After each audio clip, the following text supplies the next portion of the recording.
Committee.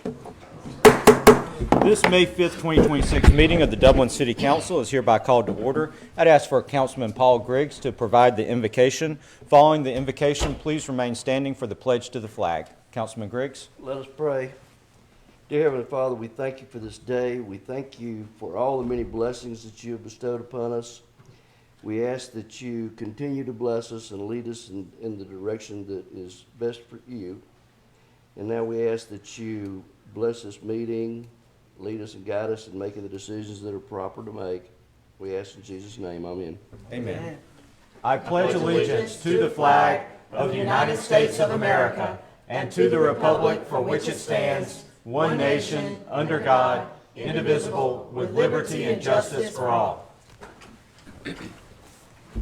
All right, good morning, everyone. We're having a different time of our meeting today because directly after this city council meeting, we'll move into our budget workshop. That will be probably a 4-hour meeting where we will, as a council, go through all the finances of the city and start working on budget items so that when we start our fiscal year on July 1st, we'll have a budget ready. So, but before we get into our budget workshop, we are going to have a regular city council meeting, and our first item, before we actually begin the meeting, I believe that there's that we need to amend the agenda. Do we have a motion to amend the agenda? Motion. To amend the agenda, take off items 5 and 6. All right, so we have a motion and a second to amend the agenda by removing items 5 and 6. And the purpose of this is this was a first reading of an ordinance for rezoning, and the applicant has withdrawn their rezoning request. And for that reason, we would ask the council to amend the agenda by removing those items 5 and 6. We have a motion and a second. All those in favor, please say aye. Aye. If any are opposed, nay. The ayes have it. So the agenda is amended to remove those items. We'll now move to item number 1, which is approval of the April 16th council meeting minutes. Do we have a motion? Make a motion for approval. We have a motion from Councilman Griggs and a second from Councilman Godfrey. All in favor, please say aye. Aye. If any are opposed, nay. The ayes have it. Second is approval of bills over $15,000. In your packet, you have a list of all the bills over $15,000. Are there any questions for staff regarding any of these bills? Anybody have any questions about it? All right, so if not, do we have a motion to approve these purchases or these bills over $15,000? Motion to pay the bills. Second. We have a motion from Councilman Jones and a second from Councilman Chain. All those in favor, please say aye. Aye. If any are opposed, nay. The ayes have it. We'll now move to item number 3, which is approval of purchases over $15,000. I don't believe we have any purchases over $15,000 today, so we will now move to item number 4. Item number 4 is the first reading of a rezoning ordinance. Mr. Powell. This is an amendment to, ordinance zoning map amendment 2604, an amendment to the official zoning map of the city of Dublin, Georgia, as previously amended for the purpose of rezoning 0.67 acres, more or less, of property located at 540 Charles W. Manning Way, Manning Senior Way, Dublin, from R1 single-family residential zone to R2 single-family residential zone. The purpose of the rezoning request is to allow for a child care facility to be located at that location. This property, just for the public's information, is directly across from the Oconee Gym. All right, so this was the first reading of the ordinance. There will be a second reading and an opportunity for public comment at a public hearing on May 21st at noon. That's May 21st at noon. If anybody in the public has any desire to speak for or against this ordinance, you'll have the opportunity at that meeting to do so prior to council voting on that issue. Again, this is to allow daycare center across from the Oconee Gymnasium at the property owned by the Free Vision Deliverance Outreach Ministry. All right, items 5 and 6 have been removed from the agenda, so we'll now move to item number 7, which is a first reading of an ordinance for subdivision and variance fees by resolutions. Mr. Powell. This is ordinance number 2606. It's an ordinance by the mayor and city council of the city of Dublin, Georgia, to amend the code of ordinances for the city of Dublin to add new authority for subdivision plan application fees and variance application fees to be set by resolution, to provide for severability, to repeal all ordinances and parts of ordinances in conflict herewith, provide for an adoption and effective date, and for other lawful purposes, As the council knows, we went through this process back during the fall to remove all of the specific fees within our actual code of ordinances and reference that those could be set by resolution. As we've been going through the fees and looking at those, particularly as it relates to the next item on the agenda, we've realized that there is not specific authority for subdivision plan review fees and also variance application fees. So this ordinance, if the council approves it, would authorize those fees to be set by resolution, which is going to be in the next item. So this goes along with what we did previously so that we won't have to do ordinances every time we have to change a fee. Right. We can just do it by resolution. And they'll all be in a fee sheet that's got all the fees. All right. Any questions for staff regarding this? So this is, let me get this on. You mind pulling the microphone down? The microphone down? Yeah, thank you. This is the first reading Right. for us to do the fees, and then the next one it'll be us for us setting fees. But the Yeah, But, you'll go ahead and set the fees, but they won't be effective until the ordinance is adopted. This as to these two fees, just these two fees though. The rest of them are already in the ordinance. okay. So if we do this by ordinance, and then our next one is a resolution setting the fees, the resolution will not be effective until the ordinance passes. So if the ordinance doesn't pass for whatever reason, this resolution will not be effective. The resolution as to these two fees As would to not these be two fees. effective. Okay. Yeah. All right. Say that again. That resolution for what you said? I couldn't. For these two fees, These two fees would not go into effect. if we don't pass. Until you pass the Okay, ordinance. gotcha. Okay, yeah, okay, gotcha. That's what. All right, so at this time, that was the first reading of the ordinance to allow us to set subdivision and variance fees by resolution rather than by ordinance. And that's, I mean, I think we've discussed this before, that's a much easier process so that we can adjust those fees quickly without having to do ordinance. And it puts it all together in one single place so the public can easily see what all the fees are. But again, this was just the first reading. There will be a second reading and an opportunity for public comment at our next city council meeting on May 21st at noon. So if anyone wants to comment on this proposed ordinance, we will receive those comments before we vote on the item on May 21st at noon. All right, so now we'll move to item number 8, which is a resolution to amend the permit fees for residential construction projects. Mr. Powell. This is Resolution 2620. It's a resolution of the City of Dublin, Georgia, by and through its mayor and council, updating the schedule of fees for the City of Dublin related to certain building permit fees and to set an effective date. We've had numerous discussions about these fees, and I believe that we have it now where the council would like for us to have them. What we did after feedback from the last pre-council meeting is took the direct building permit fee, which if you're looking in your actual resolution is on, I think it's the third page. If you have it there, it's highlighted in green. It's in a section that is 6-47.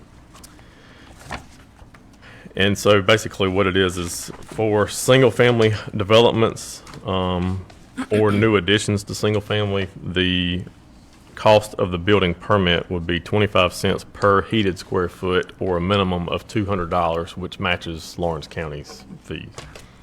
The other items that are identified in here in this resolution are either reductions, for example, in the zoning review for developments, we're reducing those down for single family and duplexes from $75 to $50, for commercial and multifamily from $125 to $100, for industrial manufacturing, this is zoning reviews now, $125 down to $150.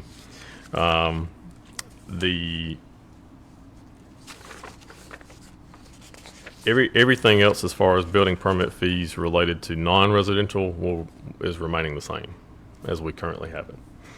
The capital recovery fee for sewer went up 100. Is there a reason why? It went from 500 to 600. Where are we looking now? Capital Recovery fee for the sewer went from 500 to 600.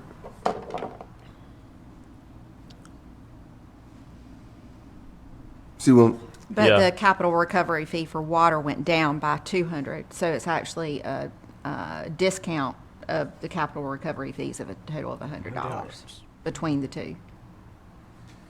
That's the way you may look at it. I'm just curious to know why that went up 100 and couldn't stay the same as 500. It been stayed the same the whole while. Proposed. It had been 500 pre 2025, and then That may just be a typo in that little spreadsheet there, Councilman Jones. We did not change anything as far as the capital recovery fee. I don't recall. Yes, ma'am. We changed the capital recovery fees when we did their fee resolution the first time, because what we did is instead of having a separate ERU for residential, we provided the 70% discount on That's right. on the actual ERU. So the overall reduction Equivalent actually residential reduced use. the total overall cost, but we set it as a percentage, the 70% for single family home, and then we did, I think, 50% for duplexes, and then you guys approved, I think, a 20% reduction So, on multifamily. so the typo in what you're looking at on the screen there is that the current should read the same as the proposed, because we're not changing it in this. Aren't I correct? We're not changing the capital recovery fee in this. Oh, yes, that part is correct. Yeah, I missed that one. Yeah. So that column there that says so it's City of Dublin all current, up should be 500. the current is 300 and 5 and 600. 300 and 600 is the current. That's what you're doing now. What I'm trying to say is this resolution before you now is not changing the capital recovery fee. So I'm talking about the capital recovery fee for sewer now. I know, but Yeah. what I'm telling you is on that sheet that I think you're looking at. Are you Right. looking at what's on the screen right there? Yes. Man, I can't Yeah. see that on the screen now. Yes. What I'm trying to tell you is the second column over has typos in it that Okay. the current and the proposed should be as is listed in the proposed. So the current is 300 and 600. It's not 500 and 500. So it's 300. Y'all changed this back in the fall. So we skipped the recovery fee for the sewer. Don't worry about it. What you saying? I'm just saying it's not affected by this resolution that we're doing. That what is in that little chart in your Okay. materials is not accurate. So the current is 300, the proposed is 300. The current is 600 for the capital recovery fee for sewer. Yes. The proposed is 600. And I only That's not changed. right, and I only had that on this just to give you an overall view of the cost. The only things being affected by this resolution are related to building permit fee and the plan review and zoning review fees. The capital recovery fees are not changing with this. Okay.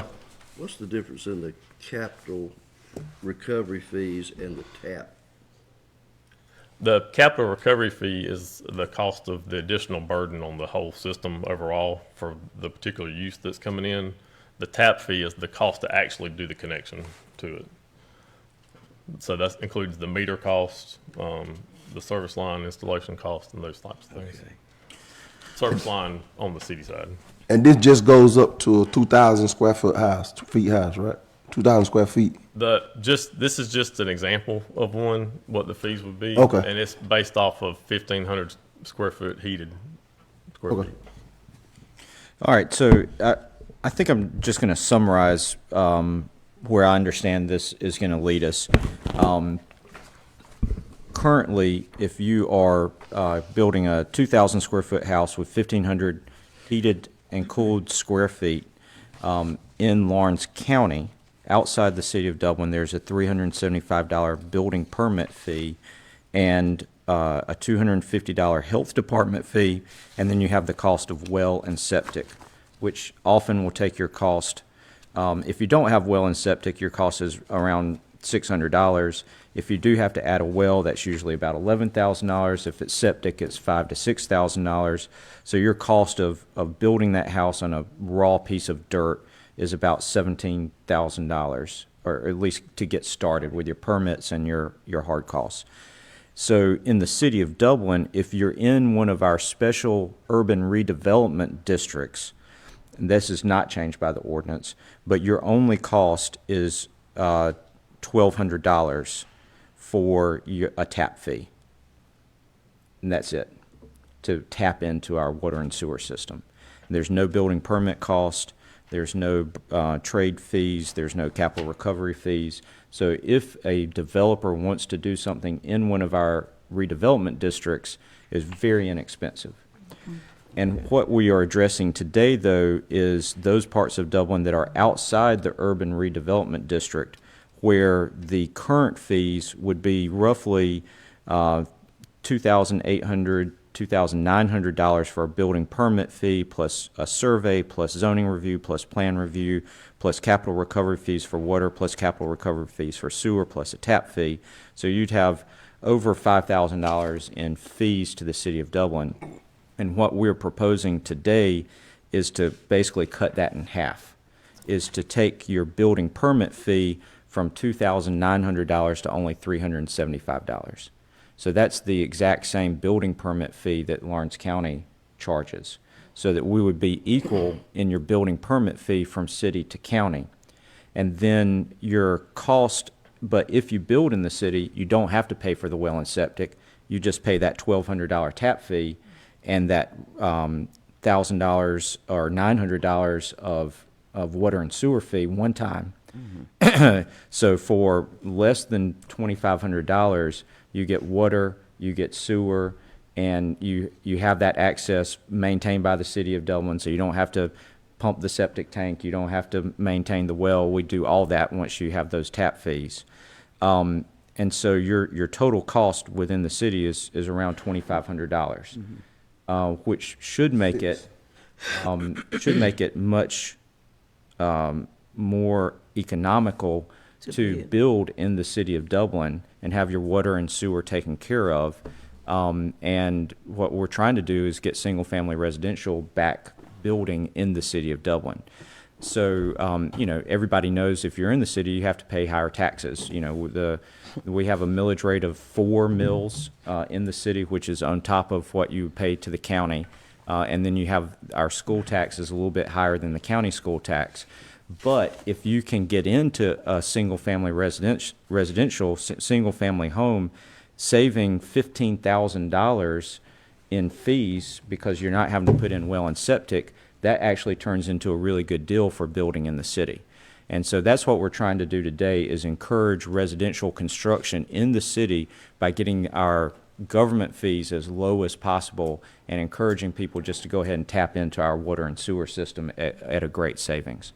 So is that a fair summary? Yes, sir. Yeah. It is, but there's one thing I did want to, I know we didn't have a pre-council meeting, and that's on me, but Robert, would you mind to scroll down? Yeah, this is in your materials too. I just wanted to make clear to everybody what kind of the long range ramifications of this are. This is, if we had a proposed subdivision come in that was going to be developed that had, say, 286 parcels in it, this would be the difference in the city's charges that we would have for the services that we would provide related to that development. So you got what previously was our fee schedule would result in, for that same development, $317,000 worth of total fees between plan review, building permit fees, and trades fees. The current version that we have in place right now is $685,000 for that same development, which averages $2,300 per parcel within the subdivision. The one that staff was recommending got it closer to what, and that's not what's the version that you have before you now. This is what we were recommending originally to the council. Had it getting closer to $1,000 per parcel, and then this current version is going to result in the total development, as far as the work that the city would put into it, would be $105,000 at $370 a parcel. So I just wanted to make sure everybody was clear about this and how that would work. And I think it is, especially because we're going into our budget workshop. The city is still going to have the cost of running our inspections department. We're still going to have to pay our building inspectors. We're still going to have that impact on our water and sewer system. So in a lot of ways, this is an incentive that we are offering to developers. Today, if you were to do that 280 home subdivision, the developer would have to pay close to $700,000 in fees. If we pass this ordinance, then that cost or this resolution, that cost goes down to $100,000. So it's almost a almost a $600,000 savings to a developer wanting to do a large subdivision.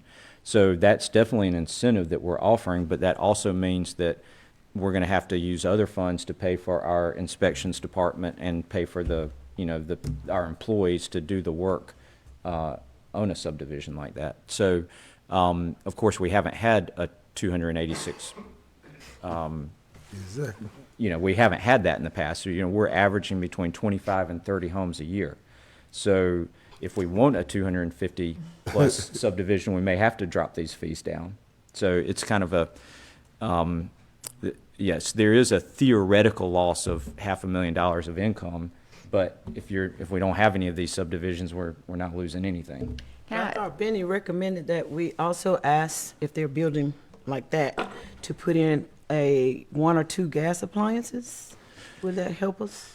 We didn't tie that into the permit fee. For one thing, because of the timing of when permit fees are paid versus it puts us in the position of being a collector after the fact because you pay the building permit fee up front and then you go do your construction. Well, then what happens if they don't do the gas appliance? And then what are we going to do? Go back and up the fee to try to collect that.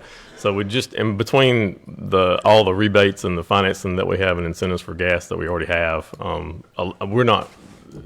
we're having most developers are asking for gas, at least one appliance as it is in the new Because of the rebates. residential that we're getting. Finance. All right, any other questions about So this? the Go ahead. current version, which would pass next time with the second reading with Actually, the this is subdivision. This is a resolution, so it'll pass today. if Well, the y'all pass- subdivision plan fee is what I'm asking about. Okay. yeah. Sorry, that's $100 per lot? It is. Okay, Currently in this version that we've got now before us. okay. But if, And when we did some research on this, kind of that was the mid-range average of Okay. what places charge for subdivision plan reviews. Well, and what I think we should look at, and I don't want to get too far out of the bounds of here, but really, I think that we need to look at a planned development option in our ordinances, so that if you are bringing in a 100 lot subdivision, that it be part of a planned development, and that that we have they call them PUDs, and that we have a PUD review fee, because those are the ones that take the most staff time. But right now, that process just works with zoning plus subdivision. There's not like a single planned urban development process. So I think that Sharon has looked at that, and I know that council looked at it previously. But that would be a way to, if we do adopt a PUD, we could then have a PUD fee later. Right. That would probably be more appropriate to capture the amount of work that takes from That's larger. our town planning. When the last time we had 100 some subdivision? Well, you've got an application. Oh, well, I don't know if they've officially filed it. Yeah, they have. We've got one going to planning and zoning right now for annexation for 286. This exact example. But that hasn't happened. I can't think of the last subdivision Talking about the last one we had been, that was built. yeah. It would have been, Vault Dairy, maybe? well, Shadow Pond will be the most Shadow recent one. Pond probably that's been about 30 years ago. 30. I think the point is that we want to see families live in the city limits of Dublin. And to do that, we've got to stimulate the building. If that's a single lot, if that's a subdivision, we've got to see single-family residential development within the city limits of Dublin. And that's the desire. That's my desire anyway. Yeah, I think that my role here is just to make sure that the council's fully well-versed in the total ramifications of everything we're doing. I'm not saying anybody disagrees with what Yeah. y'all are trying to do, and I think that's great. Well, before we get into, does any other council members have any comment or questions? All right, so has everybody had an opportunity to get all the information they need to make a vote on this today? Everybody ready to go forward? All right, if so, then let's have a motion, please. We're gonna vote without Chris and. Yeah, we have a quorum, so we do have a quorum, so we can move forward. Yes? Did you say you make the motion? So we have a motion to approve the resolution from Councilman Griggs. Do we have a second? We We have a second from Councilman Colby. All those in favor, please say aye. Aye. If any are opposed, nay. The ayes have it. All right, so this is, I think, consider this a big moment for Yes. the city of Dublin as far as reducing government fees to stimulate single-family investment in our town, single-family development. So the building permit fee has been reduced from over, $2,800 to $375 for your typical 2,000 square foot home in the town. So I hope that if there are any builders or developers out there who are interested in building homes, that you'll take a second look at building single-family homes within the city limits of Dublin. Just got a whole lot cheaper. And I just want to point out, it's going to be effective on May the 11th, and that is to allow time, because we've got to build the new fee structure in the system, and so that'll give us some time to make sure that's implemented correctly, but it'll be effective by then. All right. So we'll now move to the next item, which is a resolution for insurance benefits for the 2027 plan year. Mr. Powell. This is Resolution 2624, a resolution by the Mayor and Council of the City of Dublin to authorize the city manager to secure property and casualty insurance benefits for the 2027 plan year for the City of Dublin, set an effective date, and for other lawful purposes. You have in your materials kind of a breakdown of all the renewals that we have. This includes some of the supplemental policies that we carry year over year. I think the overall increase, if I'm not mistaken, was about 10% across the board. And so some of them, I think there's two policies that we don't have the final quote on for the renewal, but we have an estimated amount now that we're going off of, and we just asked that council give authority for us to go ahead and renew those policies. All right, so just so I understand, this is for all of our liability policies for everything from general liability, law enforcement liability, car insurance for all our vehicles. Land. Yes, and the Georgia Interlocal Risk Management Agency provides the bulk of it, GIRMA as we call it, and so that includes the public officials liability, law enforcement liability, automobile liability.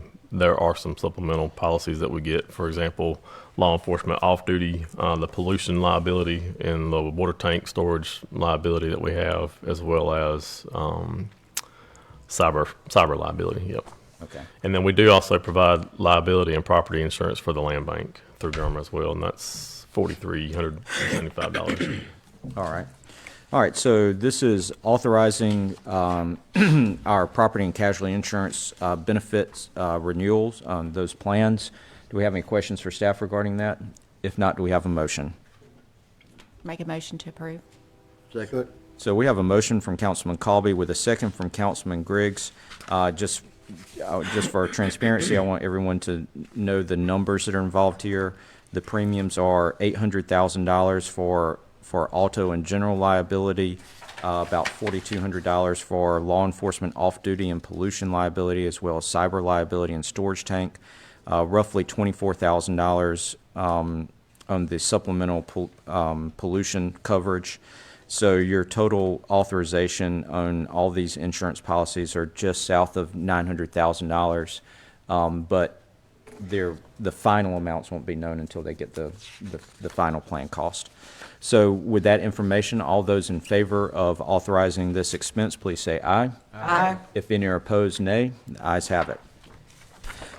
All right, let's move to item number 10 on the agenda, which is authorizing a bid award for the West Mary Street project. Mr. Powell. This is Resolution 2626, a resolution of the City of Dublin, Georgia, by and through its mayor and council to award a bid to Total Earth Services, LLC, for the West Mary Street Road and Drainage Improvements Project and the West Moore Street Road and Drainage Improvement Project, to authorize the mayor to execute and deliver an agreement for said services, to provide authority for approvals and expenditures for the project, set an effective date, and for other lawful purposes. We've been working on this one for quite a while. Yes. And I'm glad to say we're finally here with it.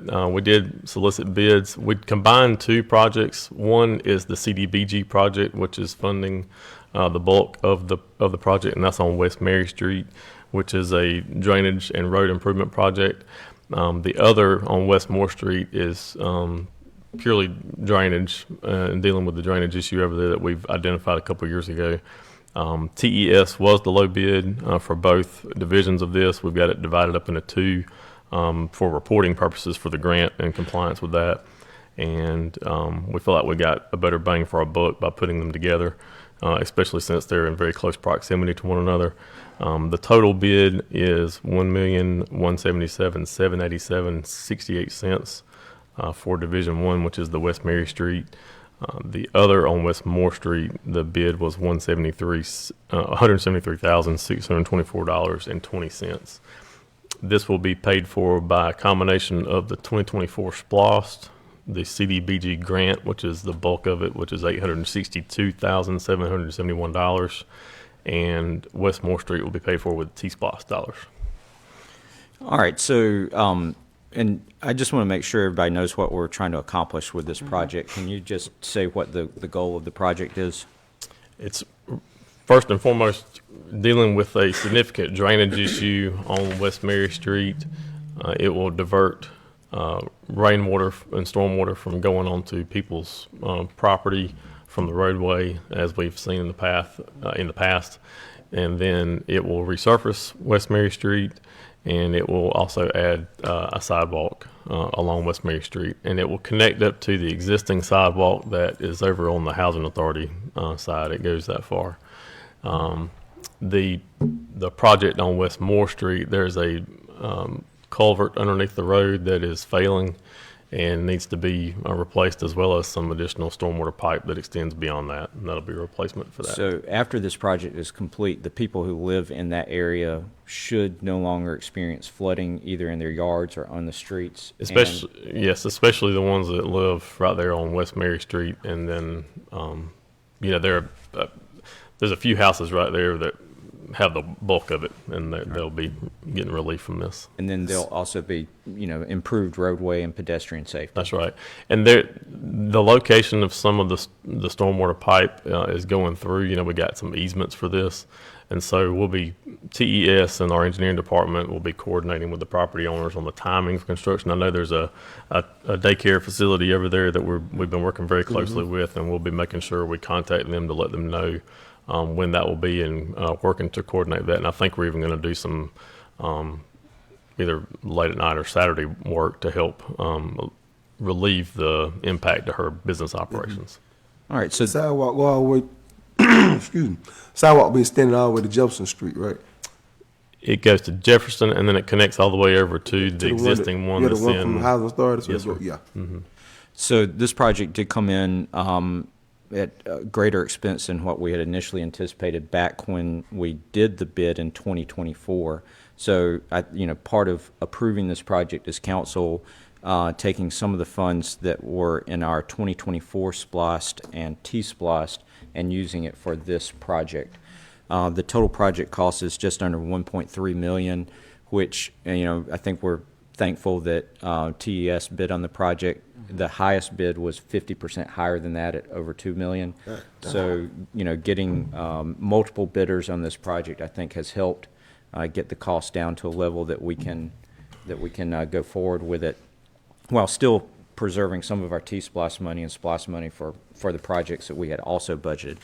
But I just want to make sure all of council is aware that this will kind of push into our 24 SPLOST and T-SPLOST funds a little bit more than what was expected in 2024 when we first approved the project. So with that being said, and if this is approved, when are we looking for them to start? We'll have a pre-construction meeting with them soon to figure out their timeline on when they can actually start. I think how many days are they expecting it to take, or did they say? It's going to be probably around 6 to 8 months, but they're working on the roundabout right now. We got to get the contracts together for them to sign, so I anticipate they'll probably start in the next 60 to 75 days or so. Thank you.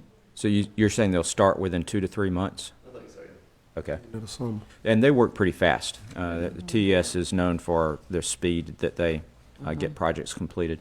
All right, any questions for staff or any comments?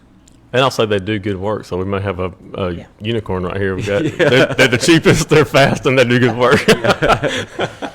All right, do we have a motion? Motion to approve. Second. All right, so we have a motion to approve from Councilman Jones and a second from Councilman Godfrey. All those in favor, please say aye. Aye. If any are opposed, nay. The ayes have it. I know everyone is excited to get this Yes. project underway.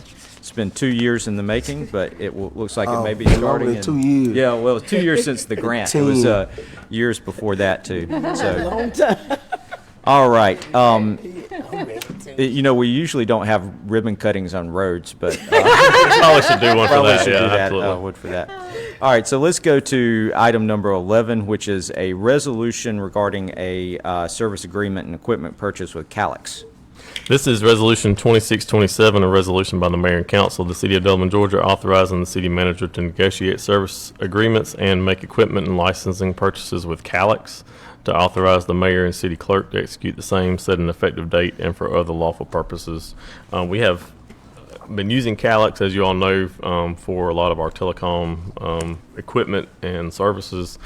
Unfortunately, some of the services that used to be free, they're now charging for, so that's a lot of what the services are that we're now subscribing to, that's outlined in your backup agenda.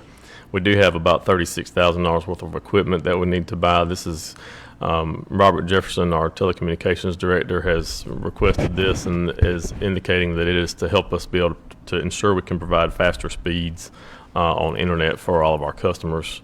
And then it also includes some portal licensing to allow individual devices to be monitored and managed by staff.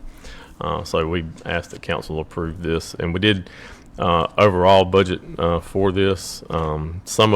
All of the money that was budgeted for this was in, I believe, the equipment account, but we'll be diverting it to the proper account as we've realized that it's going to be licensing and some other things that go into software support and professional services. All right, so do we have any questions? I know Mr. Jefferson is here. If any council members have questions, since we didn't have pre-council. If not, do we have a motion? Motion to approve. All right, we've got a motion to approve from Councilman Jones, a second from Councilman Griggs. All in favor, please say aye. Aye. If any are opposed, nay. All right, the ayes have it. As far as board appointments go, we do have an opening on the Black History Banner Committee. Carrie Smith, who is on that committee and served for a number of years, has moved to take a job in Jefferson, Georgia. So in that opening, let me just verify this. This is a committee of the mayor. So under our charter, the mayor appoints citizen committees and committees of council, unless there is a particular resolution establishing a committee that has council appointments. This is a mayor's committee. So at this time, I'll appoint Richard Nesbitt to the Black History Banner Committee. Mr. Nesbitt, thank you for your service to the community. Look forward to having you on board with this committee, and I appreciate Councilman Jones for providing that recommendation for that nomination. All right, at this time, we'll have citizens' comments. If there are any citizens who would like to make a comment, now is your opportunity. I know this is an early morning meeting, so we've got a lot of staff here, but no citizens, so it is now time for, we don't have an executive session today, so there will be no executive session. No. What will happen is, after council comments, we will adjourn to a workshop meeting to discuss our next year's budget. The public is welcome to attend that budget workshop. It will last several hours. We'll go through all the financial details for the City of Dublin for our next fiscal year. But at this time, we will have council comments. Councilman Brown. No comment, but glad I'm here. Glad to see you. Just popped in at the end. All right, Councilman Jones. Thank you, man. I'd like to thank everyone for that showed up, came out.